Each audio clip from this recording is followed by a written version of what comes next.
এক মুহূর্ত, মাত্র কয়েক সেকেন্ডের ভূমিকম্প, আর তাতেই ভেঙে গেল একটি পরিবার। ছেলে ওমর আর তাকে বাঁচাতে গিয়ে শেষ পর্যন্ত জান হারালেন তার বাবা উজ্জ্বলও। এমন হৃদয় বিদারক ঘটনা শুনলে যে কারো চোখ ভিজে উঠবে। বন্ধুরা, আজকের এই ঘটনা শুধু একটি দুর্ঘটনা নয়, এটা আমাদের মনে করিয়ে দেয় জীবনে পরের মুহূর্তে কি হতে পারে কেউ জানে না। চলুন জেনে নেওয়া যাক নরসিংদীর গাবতলীতে ঘটে যাওয়া এই মর্মান্তিক বাস্তব কাহিনী। ভিডিওটি অবশ্যই মনোযোগ দিয়ে শেষ পর্যন্ত দেখবেন। শুক্রবার সকাল 10:38, পুরো নরসিংদী কেঁপে ওকে ভূমিকম্পে। মাধবদী ছিল এর উৎপত্তিস্থল।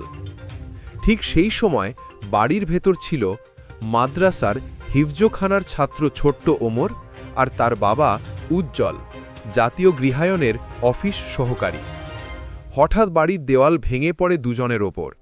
চিৎকার, সাহায্যের আর্তনাদ, সব মিলিয়ে আতঙ্কে ভরা মুহূর্ত। স্থানীয়রা দৌড়ে এসে তাদের উদ্ধার করে দ্রুত হাসপাতালে পাঠায়। দুপুর 1টার দিকে তাদের আনা হয় ঢাকা মেডিকেল কলেজ হাসপাতালের জরুরি বিভাগে। ডাক্তাররা পরীক্ষা করে সঙ্গে সঙ্গেই ঘোষণা করেন 10 বছর বয়সী ওমর আর বেঁচে নেই। এই কথা শোনার পর যাদের চোখে পানি আসে না তারা সত্যিই মানুষ কিনা সন্দেহ হয়। কিন্তু এখানেই শেষ নয়। বাবা উজ্জ্বলও ছিলেন ভয়ঙ্কর আহত। তাকে দ্রুত আইসিইউতে নেওয়া হয়। স্বজনরা সারাদিন অপেক্ষা করেছেন একটা আশার আলো খুঁজে, কিন্তু রাত 7:30টায় ডাক্তারেরা জানান উজ্জ্বলও বাঁচলেন না। ছেলের মৃত্যুর মাত্র কয়েক ঘন্টা পর বাবার প্রাণও নিভে গেল। এই খবর শুনে শোকের মাতম নেমেছে পুরো পরিবারে। ওমরের চাচা চোখের পানি আটকে বলতে পারেননি। ভূমিকম্পের সময় তারা বাসায় ছিল। দেওয়াল চাপা পড়ে বাবা ছেলে দুজনেই গুরুতর আহত হয়।